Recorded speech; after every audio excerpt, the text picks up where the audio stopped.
So Brooklyn, how was the meditation practicum? I liked it. I thought the breathing meditation, that the first section, that was the one that I felt like had the most impact on me. At the body scan, I just kind of, I don't know. I don't think, I don't know. I just wasn't feeling that one. Hmm. So 4 hours too long for you guys, or you don't work and you could handle that? Brooklyn, what do you think? I thought it was good. I think the 4 hours was fine. So Hmm. we gave time to do every single one that we did and try to actually get it, achieve it. How have you been, Hannah? Good, how are you? Fine. So those techniques doing our meditation practicum helpful for you? hmm How? Which one? I really like the body scan. You like it? I've tried it. I've tried it out at night. I usually meditate in the morning, but Mhm. the body scan really helped me like calm down like right before I go to sleep.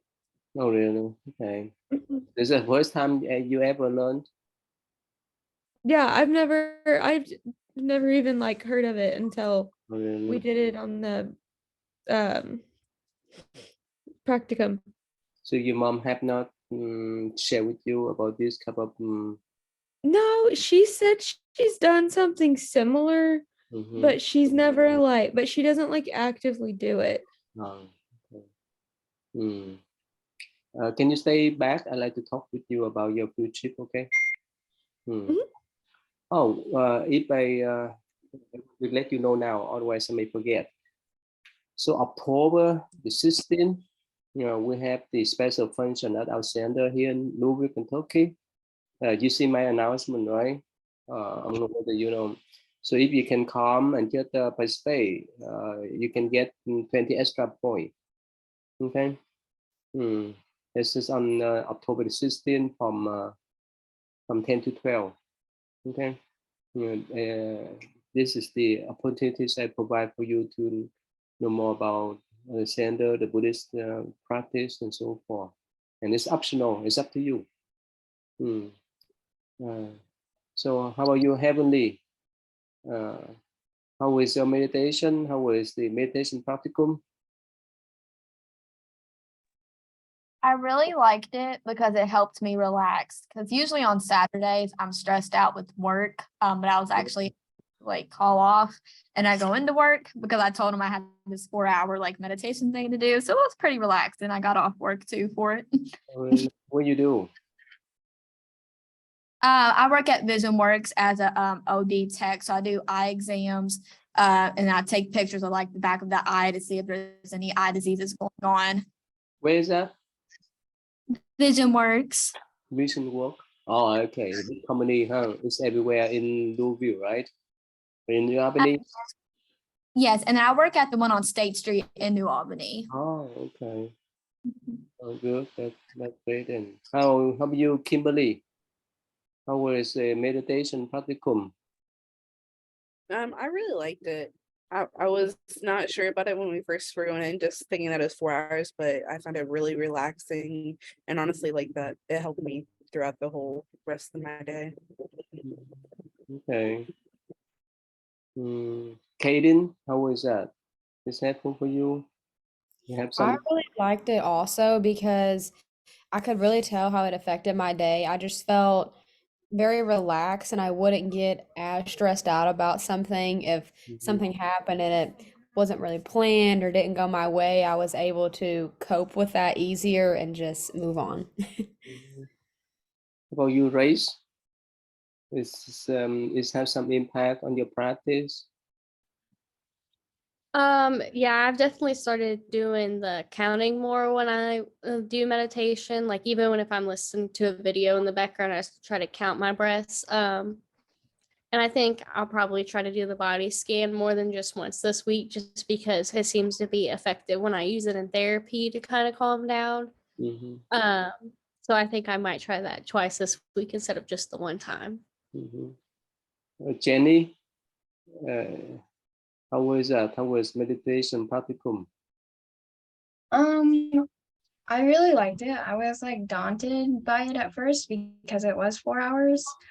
But it definitely helped me realize that I was like forcing my breathing a lot Mm. instead of just letting it happen Yes, naturally. that's So yes. yeah, that helped a lot. And then the body scan was really nice because it kind of let me like relax before Mhm. I go to bed. So I think I'll be doing more of that. Yeah, I hope that you can recognize us. It's so important. When you do meditation, you have to do it in the natural way. If you force yourself to do that, whether you force yourself to bring the air in or to put air out, you stress out. You have another layer of stress. Some people could not recognize that. So they may screw up their practice easily. Their practice would not have any kind of fruitful result if they force themselves to do anything. That's why meditation help you to go back to the nature of your body and mind so that you can relax your body and mind. That's the whole purpose. And if you go beyond that, or if you um, don't follow that path, it go against the nature and you bring more problem for yourself. Very understandable, right? So that's why it's different from breath yoga and so forth. Because in breath yoga, they tell you to practice some constraints. You control your breath, you control your body, and so forth. Within practice of meditation, especially for the breath, you go with the flow of your breath, and that's the way you can relax the body and mind. All right, so I hope that you guys keep move on for this kind of practice and learning. So today we continue to discuss. Let me share with you guys the. Let's see here. Let me share with you guys this one here. This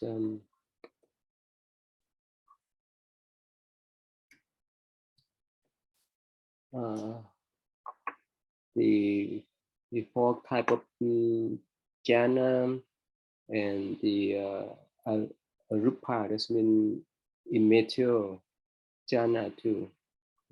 Down here. And probably for you guys, since you may not familiar with some Buddhist term, it may not be easy for you to go to comprehend. But if we love to here, mental stasis and achievement and mindfulness, Buddhist meditation. Yeah.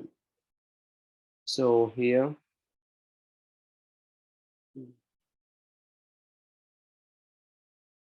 Oh, sorry, no, it's not. I read the wrong one. Let's see here.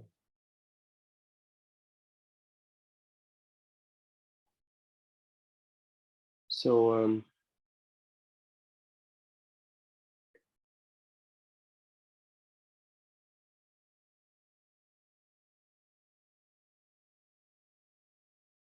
sorry, my internet is pretty slow, a bit slow. Anyway, so these are the questions for this week, right? It's very deep. We talk about this type of immaterial state of mind, the base of boundless space, the base of boundless nothingness, the base of neither perception nor non-perception. Yeah, I think if you read the book, sometimes it's not easy to understand, but you try your best. All right, so please pick up the question number. You can type on chat side. Yeah, thank you. Okay. All right, so we have Kaden, number 5. Brooklyn, number 5. Number 5 is easy, right? Grace, number 4. Heavenly, number 5. Number 3. Number 3. Since we have only 5 questions, if you guys can, I don't want to force you, right? But if you can move to different number. If you see your friends Has a number already. Okay. Number 4, race.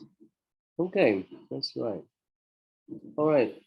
So this talk about the immaterial state of mind. But before that, before we move on, I think as some of you have responded to the written question about the 4 stages of jhana, right? So who can share with me? How can you attain the first stage of jhana? Who can tell me what is the requirement, the basic requirements or the protocol for you to attain that state of mind? Anyone of you? Not easy, right? Okay, let me review with you first, right, before we move on. Otherwise, be confusion.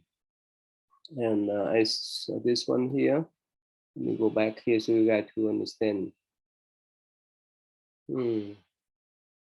Here's the let me move back here.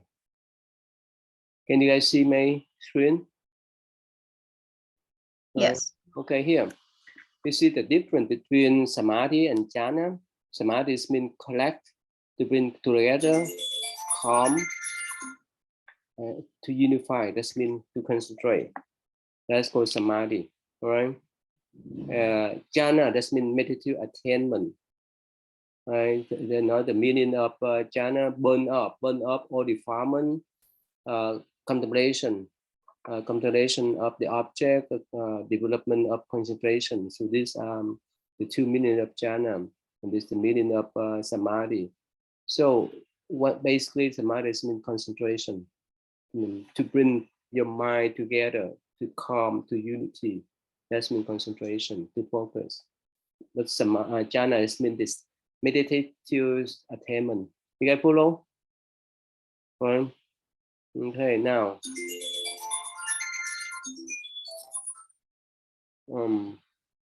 So prepare for jhana attainment. So for factor, right? To prepare virtual, good friends, meditation subject, suitable prevalent. I think some of you wrote about this too. I think you read that before too. Virtue and morality. So these are the explanation.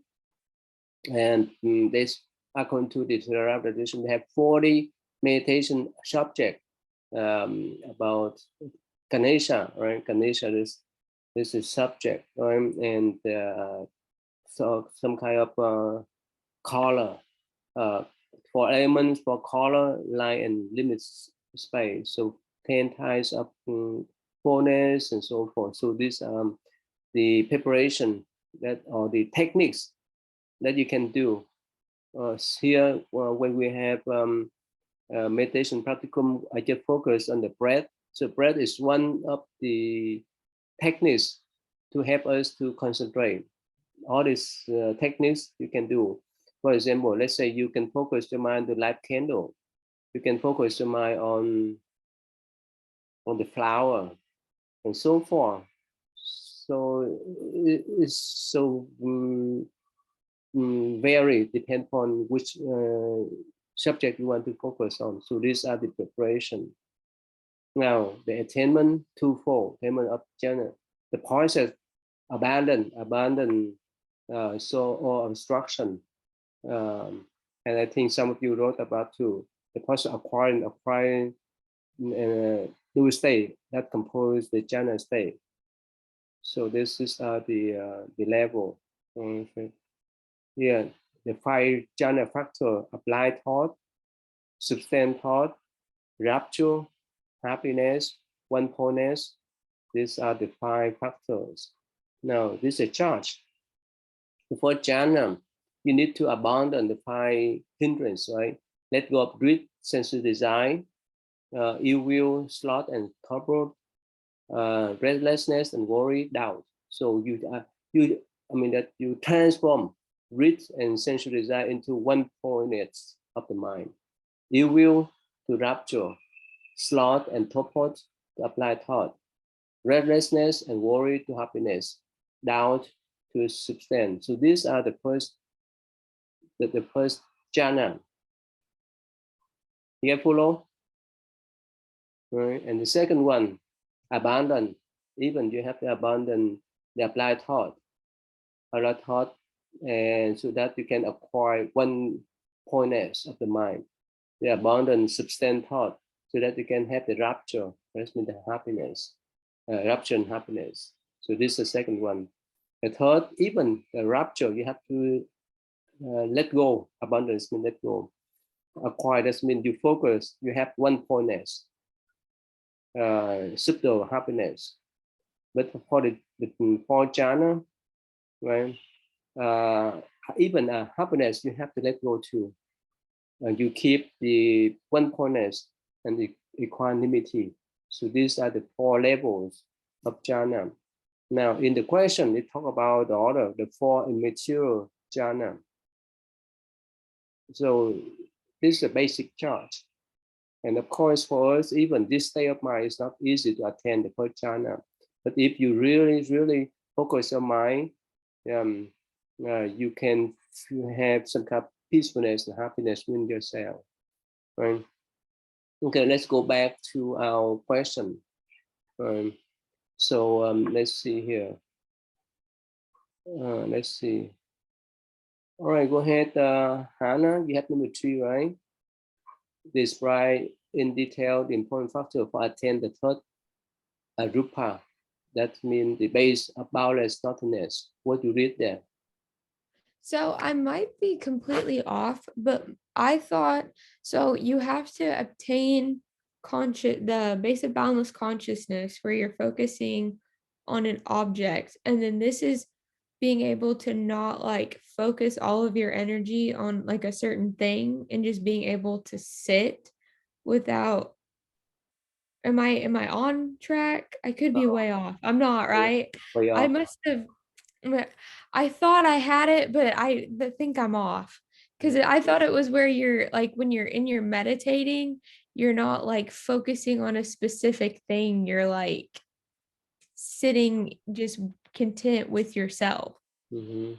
In this type of jhana, it's so specific that you need to follow that chart, like I just show you. Okay. To follow this, right? And in order to get to first jhana, you need to let go of greed and so forth. It go up here, right? That's why it's that the 4 immature jhana is more lofty, more profound. Then you just let go of your thoughts. Here, first jhana, you need to let go of your thoughts, and you need to substand one pointness of your mind, right? To apply to substand the focused mind. It makes sense? Even Yeah. only for the first jhana, not talking about the 4 material jhana. All right, how about that's okay. That's why we have this type of online discussion. Otherwise, you be off, right? Jenny, what do you have then? What do you have for this one? How could what are the important factors for attain the third adrupam? That's mean the base of boundless nothingness. You know where you find out those information? Yeah, I think so. I found some information on it. I know that one has to attain the second arupa before they can reach the third. Okay. And then they have to like view that one as like they see it as gross because it's so close to the first arupa. And so the third arupa is more appealing because it brings more peace in the second arupa. And then for the third arupa one, like they have to think of like nothingness. Okay. Focus more on like the empty space. Okay. Yeah. Where do you get those information? I got it in one of the documents that you Which one? give us. Which number? The henna Polo one, the one called Which The Path page? of Yeah, which page Serenity and number? Insight. Mhm. Which Sorry, page what? number? Which page number you recognize? Which number? Page number. Page number. Mhm. Oh, page 115. 115. Yeah. Okay, let's see here. Okay. Probably not 115. Let me see here. Oh, okay, you're good. You're good. 115, you fine. Okay, that's nice. And that's good now. Okay, race number 4. What you have then? So the fourth one beyond the jhanas, it's the basic need of perception or non-perception, but Mhm. it's not exactly lacking perception. It's like a residual form, meaning that you have kind of like subtle perception, so you can still distinguish like gross perception and stuff, but you're not like overwhelmed with focusing, I guess. I don't know how to word it. You feel more at peace and sublime because you're not focusing on like your hindrances, but rather just like you notice, I guess, things, if that Mm. makes sense. Mhm. I'm having a little bit of trouble reading this document, but I hope that's on the right track a little bit. Mhm. Which page number you read that? It was on 118 and 119. Yeah, you got that. You're right. You're right. So let me share with you guys here. So here's the book. That's why I post online so that you guys can read. So this start from the first immaterial to the 4. This is one. It's beyond one. Okay, the first arupa here, the base of the boundless space, right? And we move down here. So that's what they say here. They say that you need to have with complete surrounding a perception of matter, and so forth. First, you have to read this carefully. Probably for your knowledge, you may not have the type of experience yet, but at least this type of information will be helpful when you really sit down to do meditation by yourself. So these are the guidelines uh, uh, to show you where you at in your meditation. Of course, it's not easy to obtain even the first and second jhana, not about this type of immature jhana, but at least this information for you guys. Okay. Let's see here.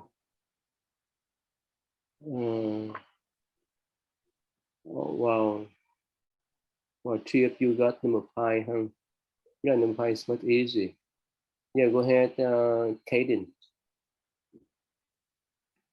So for number 5, I had the 6 supernatural powers are the psychic abilities, being able to hear what is unheard, telepathy, the ability to recall past lives, seeing the past lives of others, and the ability to destruct mental toxicities, or like things that are distracting. And Buddha believed that these supernatural powers should not be used for power or greatness because desiring that power and greatness will lead them to suffering, which leads away from the point. Can you spell out one by one? I'm sorry, could you repeat that? Can you spell out one by one 6 of them? I like spell out the Buddhism word for each of the No, not the Buddhist word, but the meaning of one of them. the psychic abilities. Give one believe- example. Give one example. Scroll through my notes here. I did read, like when I was doing extra research on my own, that the psychic abilities could be achieved. It's like when one frees their mind from like stress and worry, They can see visions that their unclear mind was not able to see, and that is the like psychic ability starting to form. Okay. Yeah, Brooklyn, you can share more. Go ahead, Brooklyn. Thank you, Kaden. Whenever I was doing the readings for the six supernatural powers, I'm gonna try and find the page number for it, but there wasn't the same thing as what Caden found. Just gonna try and pull up the page number so I can tell you what I found.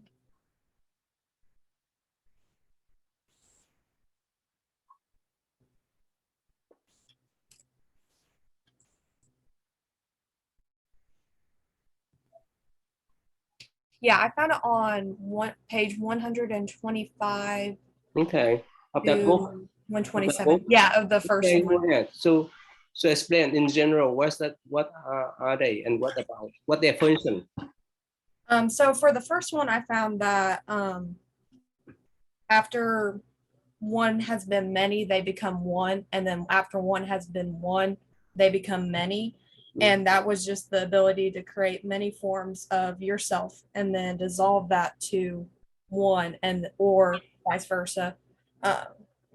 You could have many forms and then revert to one for the first one. Okay. And then for the second one, I had causing appearance and disappearance. Okay. And for causing appearance, that would be making a dark area appear light, or what's hidden visible. And then for disappearance, you just make a bright area turn dark. You see something that's visible, you make it invisible. And then making yourself or others that are visible in line of sight invisible. Okay. And then for the third one, I have going through walls, enclosures, and mountains as though through space.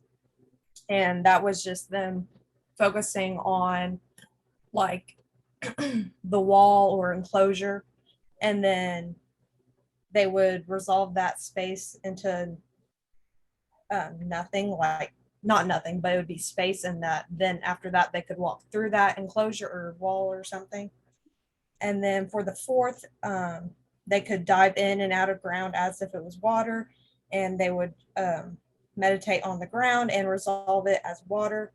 And if they meditated enough or like focused hard enough on that fact, then they could meditate water for more than just themselves. They could meditate for anyone. And then for the fifth one, they could walk on water, which is like the fourth, you just focus on the water as being a solid, and then that way it was a solid and you could walk on that surface. And then for the sixth, it was that they could travel through space. They would focus on space being earth, and then that the earth would be space that's solid, and then they could walk on it or sit or lie down on it. And that's what I found. Okay. So what do you think? Is that possible to attain those type of supernatural power, or just the legend? It's just the theories. What do you think? In modern term. I mean, walking on water seems like a supernatural power to me. So. Okay. All right. Good. Yeah. Heavenly. Yeah. You have number 5 too. What do you want to share for this one? So I found that the first one was the power of transformation. So basically how I interpreted that is that, you know, when a person has this like supernatural power, they can transform into anything. Like if they want to be invisible, they can, or they don't want to be invisible, they can. The second supernatural power is celestial hearing, like being able to hear what other people can't hear. And then the third supernatural power I found is the discernment of the mind of others. And so I kind of researched that one a little bit. I saw that it was defined as like wisdom, able to be like wise of the mind of others and their own as well. The fourth one is the power of knowing previous existences. Hmm. So they can know whether they've had a past life or if other people like around them had a past life. And I felt like that was meaningful and definitely a superpower, because if they can remember what they did like in their past life, they automatically have more wisdom and might be able to avoid certain circumstances. The fifth one that I found is celestial vision, which means you can just see what other people can't see. And the sixth one is being able to destruct mental defilements of things that we should like avoid. So I probably can't pronounce this right, but when I wrote a paper about the Akusalas, it's Akusalas. I'm probably not pronouncing that right. But I feel like in this sixth supernatural power, being able to destruct different mental hindrances of what like hinders us, like being able like to desire things, just being able to destruct that of our minds. That's another superpower. So what do you think? Is that achievable, or you go beyond our Yeah, I human think it thinking? goes way beyond what an actual human can do. Mhm. So you have seen someone that performs what do you call magic, right? The magician, right? Even sometimes they don't perform any kind of magic, but they really work on themselves, right? For example, I don't know whether you see they stack up the chair and sit on as even stand on the highest chair, right? Say we see that magic, but it requires a lot of concentration. Is that right? Yeah. Okay. So imagine that one day when you sit in the library, your mind is so concentrated, right? Just next to your table, someone's talking, you hear that clearly. You know, right? You don't want to listen, but because you're so concentrated, you could hear them. Is that right? So one of the function there. But if you don't pay attention on your list, I mean, you just listen on your music while you sitting there, you will not pay attention on them. So again, in Buddhist view, as much as you attend this type of jhana, right, especially the immature jhana, your mind is so concentrated, your mind is so focused, you could have this kind of second power, not in complete way, not fully, but it's some sort of second power that everyone can attain. Not only Buddha, the holy monk, but everyone of us can have the kind of ability. But because our mind is so distracted, so we could not focus enough, right? So that's why. Oh, okay. All right, let's just move on to the next question. Right, this one is the, let's see. Oh, okay. Let me show you this one here too. So these are what we call the miracle of the Buddha, right? He flew on the air, right? In the bottom, he emit the water, and top he emit the fire. And he could stop the elephants. And these are one of the Buddha second power, and he could fly up to the heaven to teach those people in the heaven. Anyway, so again, this is the Buddhist, you can say belief, but in Buddhist view, everyone can have that ability if we focus on that, on the mind. All right, let's move on to the next question list. Let's see here. Okay, you can type on. Okay. All right, this is the next one, number 14. We have 8 questions. Yeah. Yeah, please, if you type, please put your name, number 14, and dash, whichever number you want to talk about, okay? Yeah, it's very deep discussion now when we talk about the Mahayana Buddhist meditation and Zen tradition is a bit different from Theravada when we talk about the first, second, up to the four jhana or the immature jhana. You have to go by the book, right? In order to recognize where you are. But in Zen tradition, you don't need to go by the book, but you recognize your own mind. All right, let's see here. All right, Kimberly number 6, Brooklyn number 6. Okay, Heavenly number 7, Hannah number 7.1, Katie number 8. Okay, Hannah 1. Okay. All right. Anyone missing? Okay. Jenny number 1, Grace number 7, Kaden number 8, Brooklyn number 6. Okay. All right. Let's start with let's see here. Yeah. Okay. Go ahead, Jenny. Number 1. What do you find? Tao Shen initiate the theories of sudden enlightenment. What's about?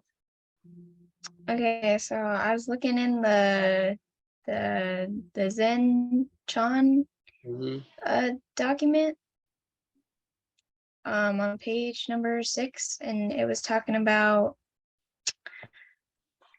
I'm pretty sure it was Tao Sheng, but he goes to this meeting with this monks, and he kind of like points out that the two masters, like the two known masters, I think one of their names starts with a P, Pau. But he tells them that they're doing meditation wrong, and that there shouldn't be sitting meditation, I think, and that the Tao Wei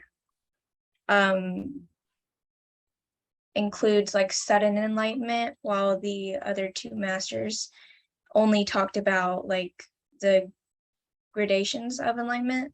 So Tao said that there needed to be a sudden enlightenment, and so he goes to this meeting and he says that, and then I think he goes to jail for it, and then but the movement like started to gain more interest among other people, and so I think people broke him out of prison. So which article is that you read? It's the Chan hold on, let Buddhism me in find it. China? Yeah. On page part? 6. Page 6? Yeah. Okay. Let me share with you guys. Where you see his name? Tao Chen. Where you see his name? This one, right? This page, right? Yes. We'll see his name. I didn't know if it was the Shen H This one? IU. Chen Xiu. Yeah. Tao Chen is different from Chen Xiu. Probably the Chinese name you don't know, but you're on the way. You're right. Okay. Yeah. Let's see here. Let me go back to number 1. Who? Okay, Hannah, you want to do number 1, right? Go ahead. What do you want to say for number 1, Hannah?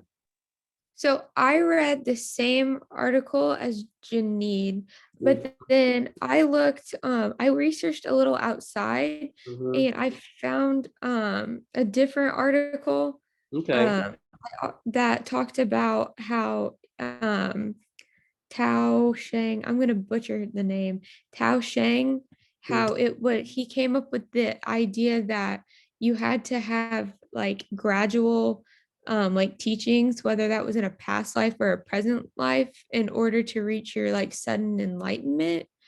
And so that was a big base of his idea. was that you had to like gradually build to the sudden enlightenment and reach harmony with your dharma. Mhm. That was also a little bit of that was in the second link, the early Chinese Zen re-examined. Okay. And you type, can you copy and paste that articles on the chat so that everyone can follow? Mhm. Hmm. It talks about like the sudden enlightenment in the let me pull up the exact dynasty. The the Chinese Tang dynasty, Mm. and how it like his way like teaching played a role in how they taught Buddhism later on. Which century?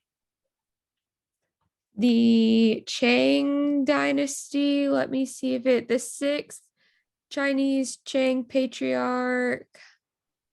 I don't know if it gives me an exact century, but it is 713 CE. Yeah, 7th century. Mhm. Yes. Okay, here. Let me give you guys some kind of background. Okay, you see that we just studied about the 4 type of jhana, and we just discussed another 4 immaterial state of jhana too. That's in Theravada traditions. And in the number 14, in set of 14, we go to the meditative tradition of Mahayana, especially in the Zen tradition. So in Zen tradition, it would not mention anything about the jhana at all, but just focus on two important parts: the graduate one, the graduate enlightenment, and the sudden enlightenment. So the graduate enlightenment, later on, you can study too in Zen tradition. It's proposed that when you do meditation, eventually, step by step, you will build up your skill of concentration, and eventually you have some type of enlightenment gradually. It makes sense? Like you do breath meditation, 1 minute, 2 minutes, 1 hour, 2 hours, and so forth. You build up your skill, and eventually you have some kind of enlightenment there. That's what we call graduate enlightenment. But for the certain enlightenment is quite different. In this type of let's see here, theories. I think it's better for me to hold this, and after I listen to you guys, I can come up and summarize, right? This may be different from the other one. Yeah, go ahead. Let's see here who will be the next one. Is that number 6, right? Brooklyn and Kim. Brooklyn, go ahead. Number 6. All right. I didn't find that much in the readings, but that might have been because I was doing the reading later last night and after I got off work. But so I did some additional research, and I might be saying this wrong. Trikaya, is that how you pronounce it? Mm-hmm. 6. Trikaya. Okay, yeah. What does it mean? Okay. And then I found that there were 3 different parts of it. The first one was called the truth body. Mm-hmm. And that's just the unity of all things and beings beyond existence that's non-existent and just like concepts. And then for the second one, it was called bliss body, or you could call it the reward body. Mm-hmm. And then the bliss body is just a body that feels bliss from enlightenment. And it focuses on an object that's of devotion, and it's enlightened and purified of like defilements, like the I think it's the 4 aggregates. I think that's what I was thinking of when I wrote this down. And then for the reward body, they said that you could get reward for good merit. And then on the third, it was the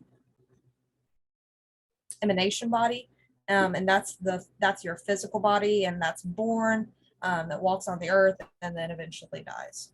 And then I also read in my research outside of the reading, that they like related these three types of the Trikaya body to like Earth, and that the first one was related to the atmosphere, the second one was related to clouds, and the third one was related to when it rains. And that's what I found on that one. Yeah, thank you. Kim, what do you want to share for this number 6? I kind of found a similar thing. I was actually reading a different article. Like I kind of went off and tried to do a little bit of research, just to understand it a little bit better. And so like the first one I found, the body of essence. I can't say the actual name of it, but the body of essence. And the second one is like the first one is body of essence, and it's an unmanifested mode. So it's like the supreme state of absolute knowledge. And then the second one I found is the body of enjoyment. So it's like the heavenly mode. And the third one, like body of transformation, which is the earthly mode, which the Buddha, he appeared on earth or manifested himself in earthly like in an earthly way, so not just like as a person, but then it also said such as a painting, a natural object, such as a lotus as well. Okay, so yeah, this is more in depth about the Mahayana Buddhist view, how the Buddha has 3 bodies, right? The first one is Dhamma body, that's mean ultimate reality. The second one is divine incarnation. The third is physical incarnation. So in Maha Buddhist view, everyone has this kind of ultimate reality. That means pure mind, a Buddha nature. That's what we talk about in the next question. But the difference is that every Buddha have attained that state of mind, that Buddha nature state of mind, but we have not. And every Buddha has what we call divine incarnation. That means they can manifest themselves. That you just mentioned about the sacred power. They have that type of divine skill, divine supernatural skill. And the next one is physical incarnation. That means because of their practice in the past, they appear on earth in physical body, but in the wholesome one. The Buddha has 32 special marks and so forth. So these are the doctrine that talk about this type of 3 body of the Buddha. And so that's why Mahayana tradition elaborate more on this. Okay, so let's move on to number 7 then, and after that I can summarize. Yeah, go ahead, Heavenly, number 7. So for number 7, they was talking about the meaning of, I probably can't pronounce their name. Emptiness, is that right? Well, yeah, the emptiness principles, but I don't know the name. Sunaya. It was about.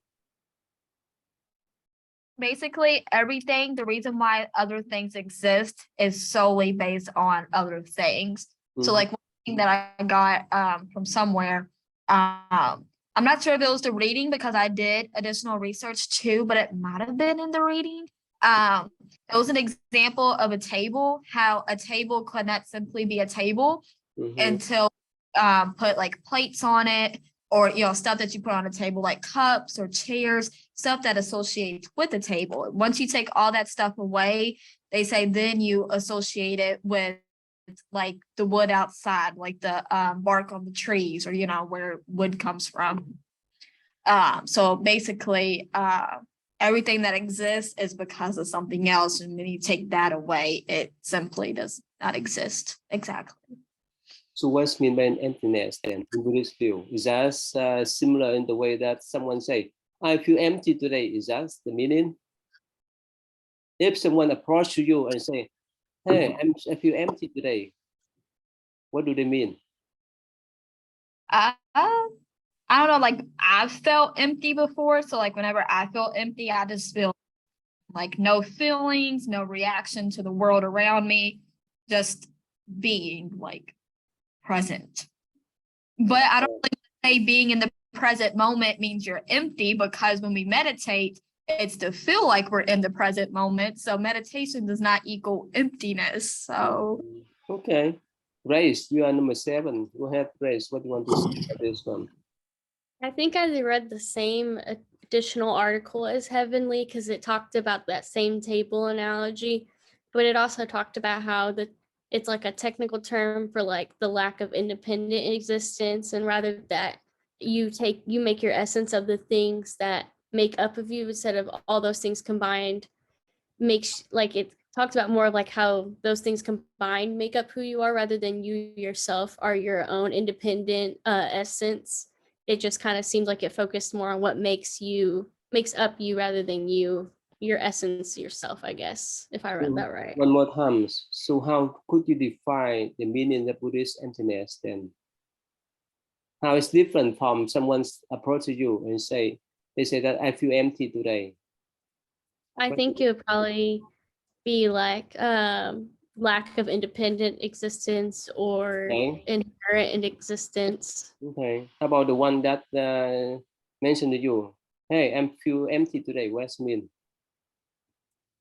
I guess when someone says they feel empty, to me, they just feel like nothing inside of them feels whole in a way. They feel kind of broken inside rather than they're actually empty. Mm-hmm. That means they are depressed, right?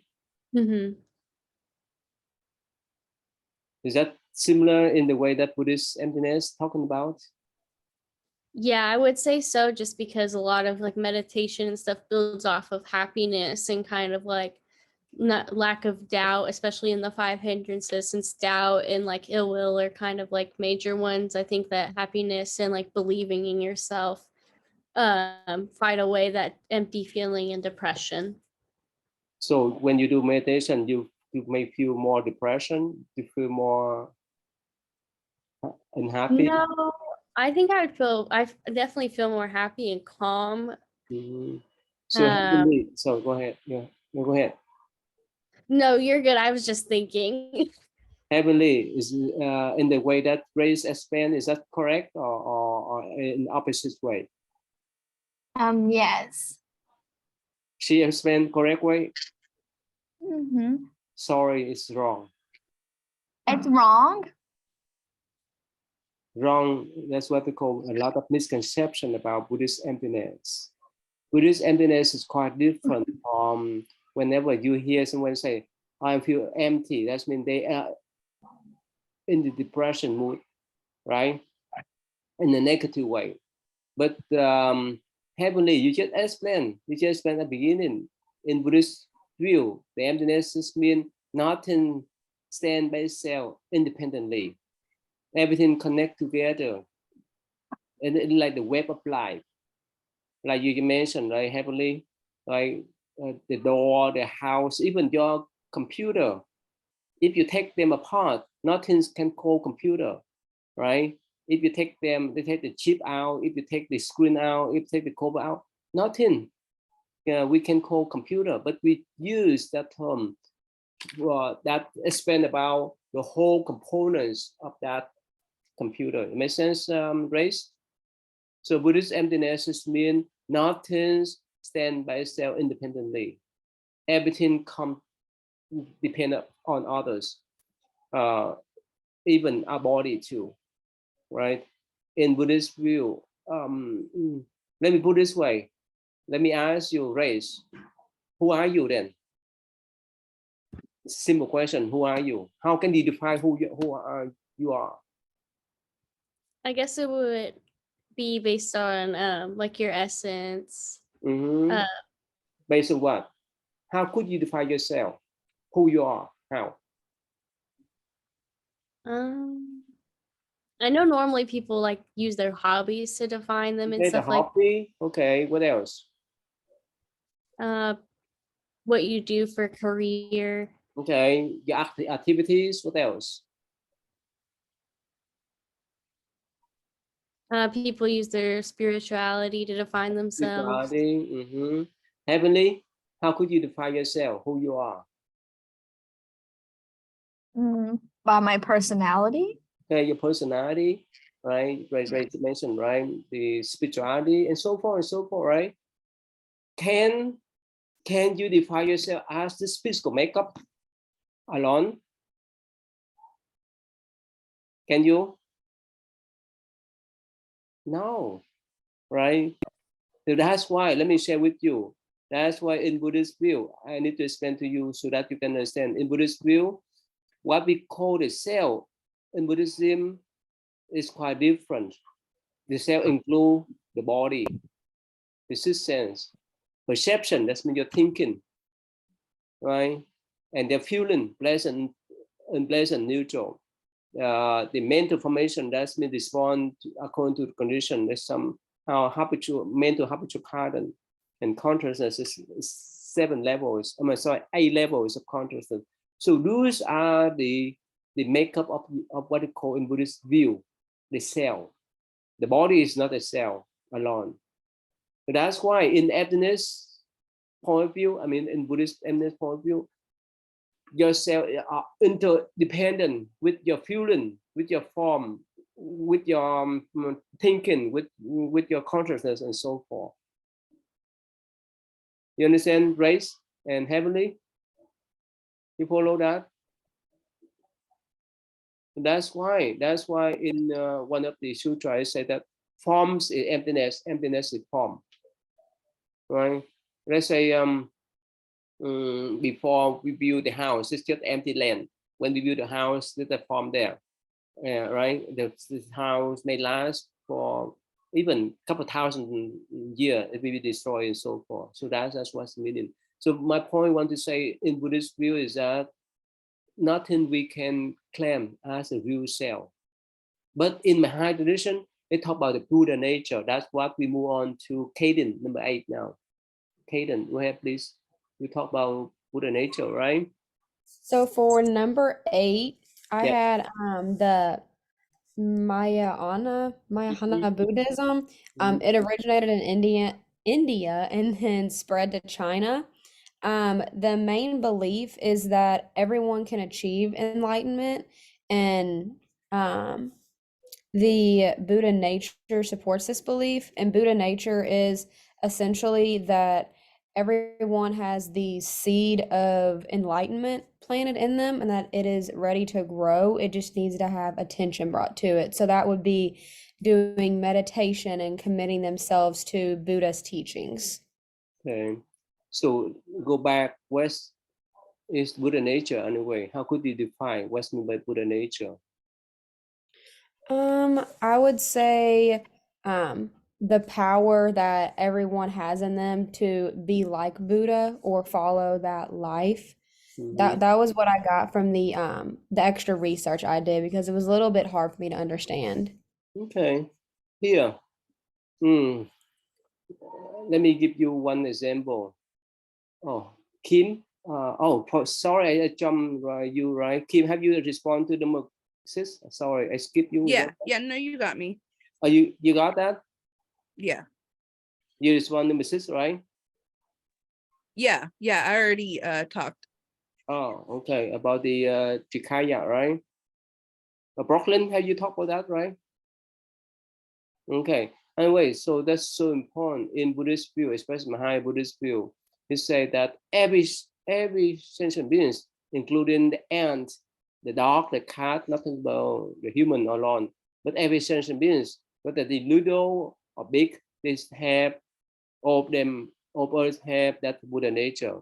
And Buddha nature is mean awakening nature. In Buddhist way, you know, before doing meditation, our mind in turbulent state, right? So have all kind of thinking, but when we do meditation, somehow we can calm our mind down. Our mind can be clear, right? We have some kind of clarity in our mind, right? So that is everyone can have that kind of ability. Everyone can attend to that state of mind. Another thing I want to mention, I'll give you as an example. Okay, let's see here. In one particular sutra, the Buddha said that everyone has what we call hearing nature. Now, Caden, let's say if your close friends, right, they praise you when you have a 4.0 GPA. You happy when they praise you, right? And what happened if somehow they put you down? If they know that one of your setback, how you feel? When I get set back, I get very upset. I get very down on myself. No, I mean that for other people. Okay, let's say your close friend. Okay, let me give you an example. When your close friends, they know you well, then you know your trait. So your trait or your personal life or whichever. Let's say if they know that you have 4.0, they praise you. You're so happy, right? Yes, yes. But if somehow they find out that you may have, just one example, you may have only 2.0, they look down on you, how you feel? They say something that you may not want to hear. What do you feel? Kind of like they're not supportive maybe, or like they aren't showing those qualities they should, like being a friend. Okay, the same person. My example is that the same person, right, praise you and put you down. How is your emotion? How is your feeling to go with that kind of praising and put you down? Then you understand my question? Yeah, yes and no. I was just a little bit confused. Okay.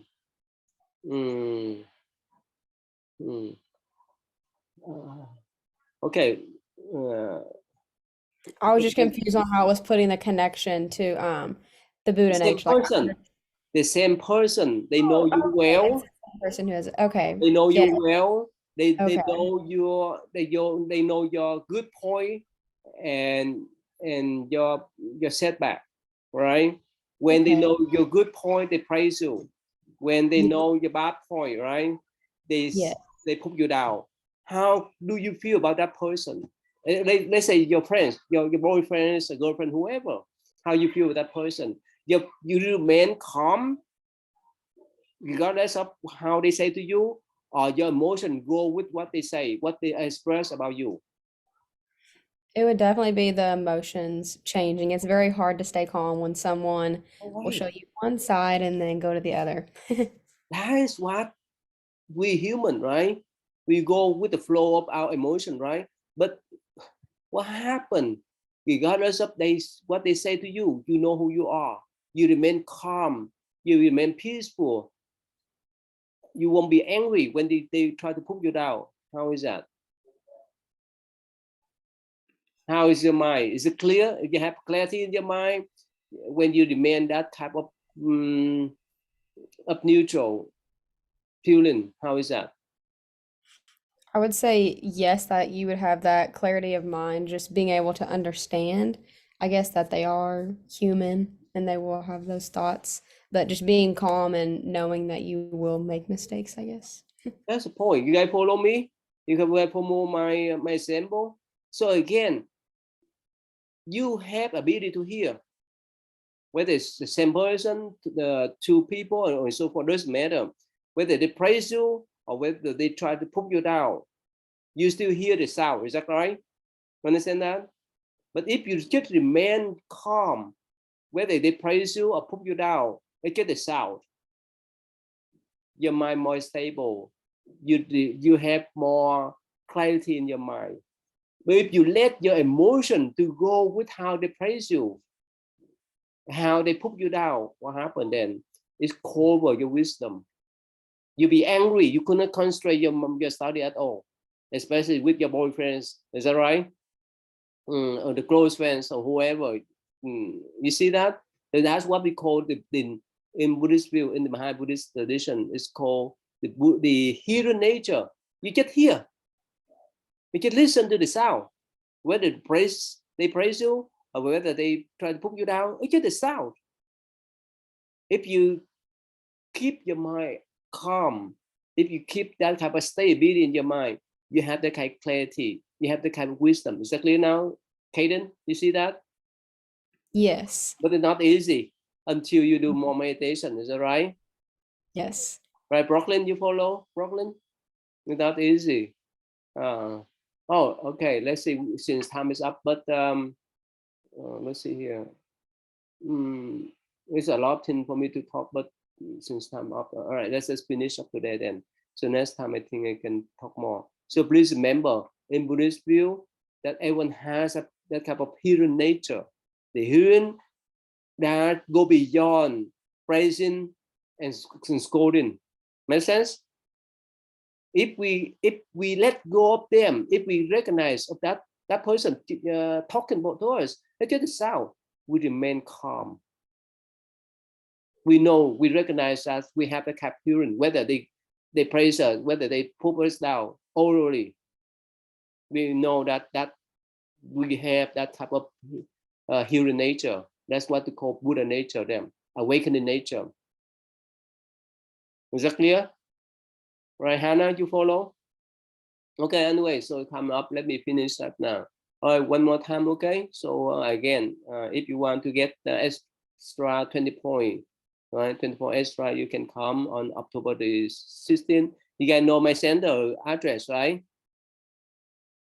You know, or you want me to type here? Let me type one more time, okay?